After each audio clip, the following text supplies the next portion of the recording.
Halo warga intelektual sekalian, akhirnya Indonesia bisa menciptakan BBM sendiri atau bahan bakar minyak sendiri guys. Wow, luar biasa. Baru-baru ini lagi viral di media sosial di mana penemuan daripada bahan bakar minyak bernama Bobby Boss. Ya, Bobby Boss itu artinya bahan bakar minyak Indonesia Boss ya. Itu kepanjangannya. Nah, Bobby Boss ini ditemukan oleh seorang bernama Mr. Tamrin ya, atau M. Tamrin, Muhammad Tamrin. Dia salah satu penemu daripada Bobby Boss ini ya. Nah, anehnya lagi ya, bahan bakar daripada Bobby Boss ini adalah jerami guys. Wow, luar biasa. Nah, yang jadi pertanyaan, apakah ini masuk akal atau tidak? Apakah ini bisa dibuktikan secara ilmiah atau tidak? Apakah ini hanya bualan saja gitu ya, seperti yang dulu-dulu. Zaman dulu kan banyak tuh ya penemuan-penemuan tentang minyak gitu, minyak jarak, minyak apa segala macam. Tapi nggak pernah tuh yang berhasil ya. Nggak pernah tuh ada yang jujur gitu. Nah, yang jadi pertanyaan, apakah penemuan minyak Bibos ini jujur atau tidak? Sementara ya kalau saya perhatikan itu, ya baru-baru ini KDM sudah merespon ya penemuan ini. Bahkan dia langsung ngetes di sawah miliknya ya. Langsung menggunakan yang namanya minyak Bobby Boss ini dimasukkan ke traktor ya, traktor pembajak sawah. Nah, bagaimana hasilnya? Apa traktornya mogok atau nggak bisa bekerja? Apakah KDM akan bekerja sama dengan uh, penemu daripada Bobby Boss ini? Apakah Indonesia sudah mandiri secara BBM? Apakah Indonesia sudah diambang negara maju? Menarik untuk kita bahas.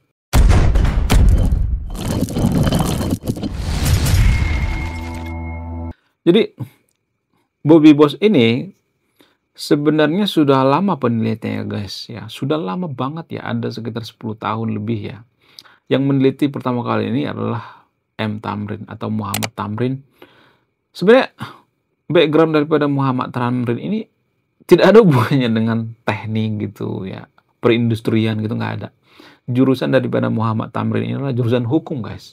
Nah, dari mana asal muasalnya? Kenapa dia terpikirkan untuk bikin yang namanya bahan bakar gitu? Kenapa dia meneliti atau meriset yang namanya bahan bakar minyak berasal dari jerami ini? Awalnya ketika dia demo dengan teman-temannya ya, demo tentang harga BBM. Nah, sepulang dari demo harga BBM itu, lalu dia berpikir gitu ya. Muhammad Tamrin ini berpikir, kenapa Indonesia itu nggak mandiri secara bahan bakar minyak gitu ya? Kenapa bergantung pada Singapura, bergantung pada negara lain dan sebagainya. Dia berpikir keras tuh. Nah, dia menemukan jawabannya, ternyata karena kita itu tidak bisa menghasilkan yang namanya minyak sendiri gitu, tidak punya mesin ya, tidak punya riset, tidak punya penelitian dan lain sebagainya. Intinya kita tidak mandiri gitu. Ya, mandiri secara intelektual gitu untuk menemukan yang namanya penemuan-penemuan baru gitu. Sehingga dia meneliti ya sekitar 10 tahun yang lalu. Terus ya trial dan error, terus diteliti. Nah, sampailah pada penemuan bahan bakar ya bernama Bobby Boss ini bersumber daripada jerami.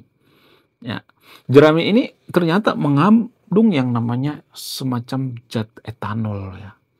Nah, zat etanol yang ada di jerami ini dipecah-pecah ya dengan zat-zat lainnya. Sebenarnya masih ada tuh zat-zat lainnya ya, sehingga membentuk yang namanya senyawa kimia ya, senyawa kimia tertentu yang menghasilkan yang namanya bensin maupun solar gitu. Ya. Jadi ketika dilakukan penelitian ya, mereka terkejut. Wow, ternyata jerami ini menyimpan suatu harta karun yang sangat luar biasa. Ya, ada 3 orang tuh ya, saya lupa namanya.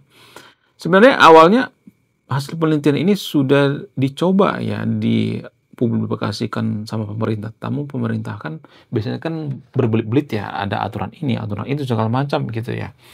Saya juga nggak menyalahkan pemerintah karena untuk menyaring yang namanya tukang ngibul ya, karena sebelumnya kan sudah banyak tuh tukang ngibul ya, sehingga mereka menyaring yang namanya sistem ya.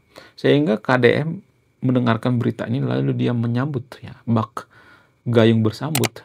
Dia mengatakan, oke, setuju kita kerjasama. Ketika dites tuh ya di sawah daripada KDM ya, menggunakan traktor.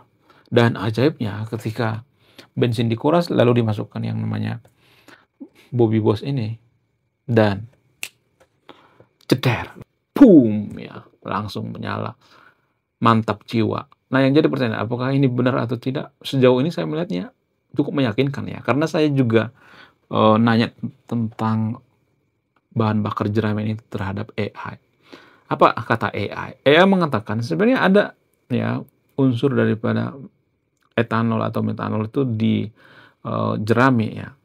Cuman ada tantangan gitu ya, ada zat-zat lain yang harus dipecah gitu dan butuh pengekstrakan gitu dan butuh waktu yang sangat lumayan lah gitu ya untuk memanaskan jerami ini ya sekitar kalau nggak salah itu 300 sampai 700 derajat Celcius ya sehingga menjadi yang namanya bensin ya dan ada banyak tahapan-tahapannya tuh ya. Nah, yang jadi pertanyaan, apakah ini berita baik atau berita buruk? Bagaimana dengan harga? Nah, setelah saya tanya sama AI, ternyata AI menemukan jawaban yang sangat luar biasa. Harga daripada oh, Bobby Boss ini ya ditaksir itu sekitar 10.000 sampai 25.000, bahkan lebih daripada 10.000 gitu ya. Bisa sampai 20.000 gitu atau 15.000 gitu ya. Nah, di situ tuh kendalanya. Harganya lumayan mahal. Itu kendala. AI mengatakan seperti itu, guys ya. Nah, yang jadi pertanyaan, kalau misalnya harganya lebih mahal, apakah masyarakat berminat atau tidak? Kalau misalnya nih harganya itu katakanlah misalnya 20.000 atau 18.000 misalnya. Apakah masyarakat berminat? Saya rasa enggak ya. Karena ya masyarakat pengen nyari yang ini dong, yang murah ya.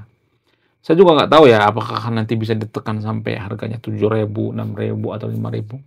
Kalau harganya sampai 7.000, 5.000, 6.000, menurut saya itu nyawa daripada penemu daripada Bobby Boss ini akan dipertaruhkan.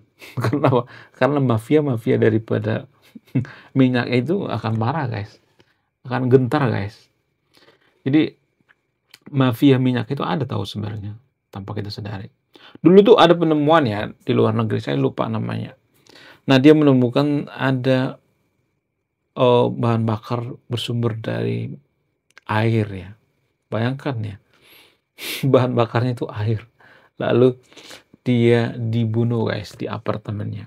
Wow, luar biasa. Jadi hal-hal seperti ini sangat-sangat berbahaya sekali ya. Orang-orang seperti ini harus dikawal gitu ya. Bila penting dijaga oleh Kopassus atau marinir gitu, biar tidak diciduk gitu, biar jangan dibunuh gitu. Karena apa? Karena ya ini ancaman besar, guys. Bayangkan kalau misalnya nih harganya 5.000, 4.000 ya, misalnya nih per liter. Kan bangkrut tuh ya Pertamina. Otomatis harus kerjasama dong ya kan. Ya, kalau kerjasama berarti orang-orang yang terbiasa ya melakukan yang namanya bisnis minyak ya, impor atau ekspor minyak dari luar negeri akan kehilangan yang namanya periuk makanan ya kan. Periuknya akan pecah tuh ya. Ya, otomatis harus kerjasama. Ya, itu jalan satu-satunya ya. Kemudian kita butuh yang namanya jerami. Ya, jerami itu kan di Indonesia nggak terlalu banyak ya. Kenapa? Karena petani di Indonesia itu kan nggak terlalu banyak, guys. Nggak terlalu banyak. Nggak ada yang mau petani. Kenapa? Karena ini saya sering bahas ya di video saya sebelumnya ya. Tapi kalau saya bahas ini banyak orang yang nggak percaya gitu. Alasan yang paling masuk akal kenapa nggak banyak petani di Indonesia itu karena lahannya, guys. Lahannya jarang yang datar gitu. Kalau kita bandingkan dengan luar negeri misalnya seperti Amerika gitu, seperti Brazil misalnya.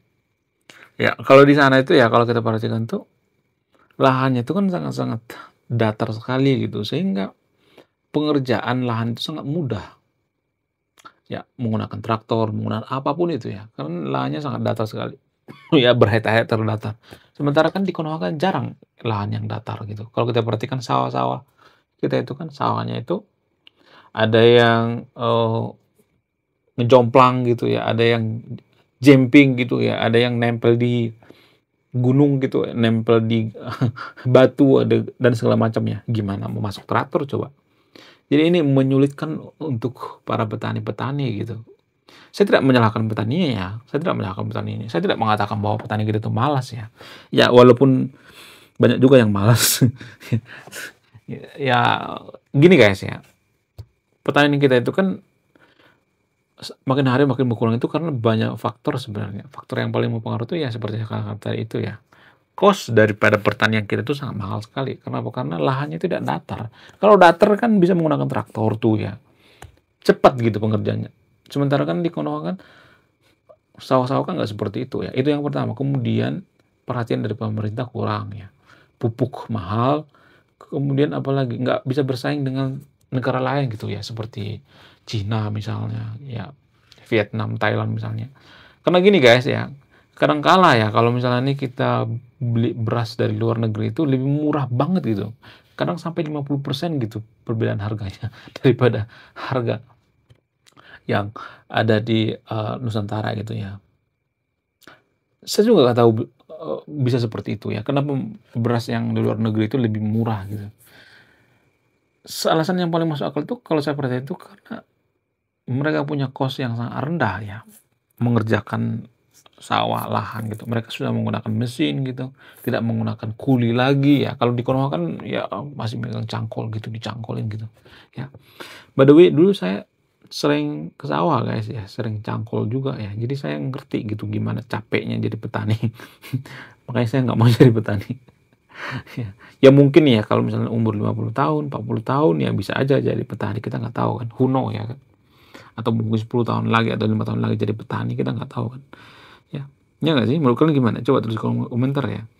Jadi, kalaupun penemuan ini diterapkan di Indonesia, harus butuh yang namanya jerami yang sangat banyak sekali ya. Jangan sampai kita mengimpor yang namanya jerami ya kan. Nggak lucu ya kan kalau kita ngimpor jerami. Ya, kalau saya perhatikan tuh ya, ini semacam penanda atau indikasi bahwa kita itu masih ada harapan untuk menjadi negara maju ya.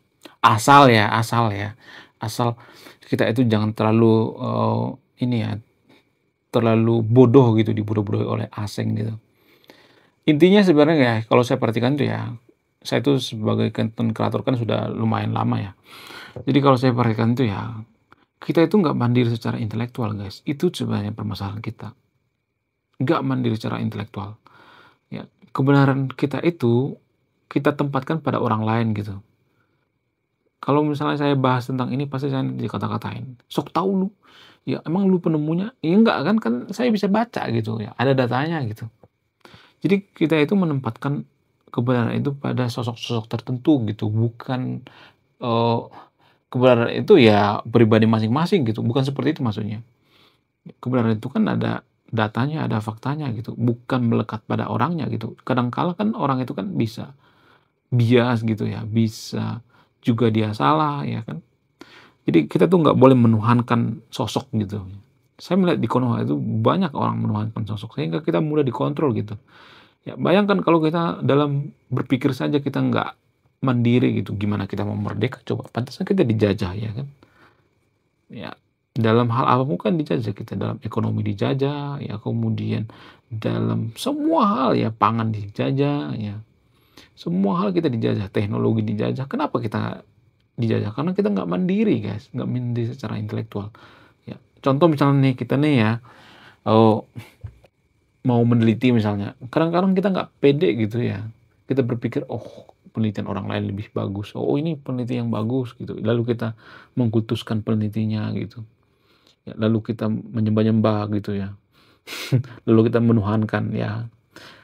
Makanya saya tuh kesel banget ya kalau misalnya saya bahas topik tertentu, maka saya dikata-katain gitu. Kan ada datanya gitu ya. Saya tuh dibentur-benturkan dengan orang lain gitu. Oh kamu lebih jago dari sini ya. Jangan seperti itu guys ya. Jangan. Kita harus mandiri secara intelektual. Kita harus bebas berpikir menggunakan pikiran kita. Oke. Sekian video ini. Ya, jangan bergantung sama orang lain ya. Harus mandiri secara intelektual ya. Pikir sendiri gitu ya. Jangan oh kamu lebih hebat dari orang ini, nggak seperti itu ya. Jangan seperti itu ya. Itu prinsip-prinsip yang salah guys. Sekian video ini, terima kasih sudah menonton. Saya kaum intelektual, salam rasional.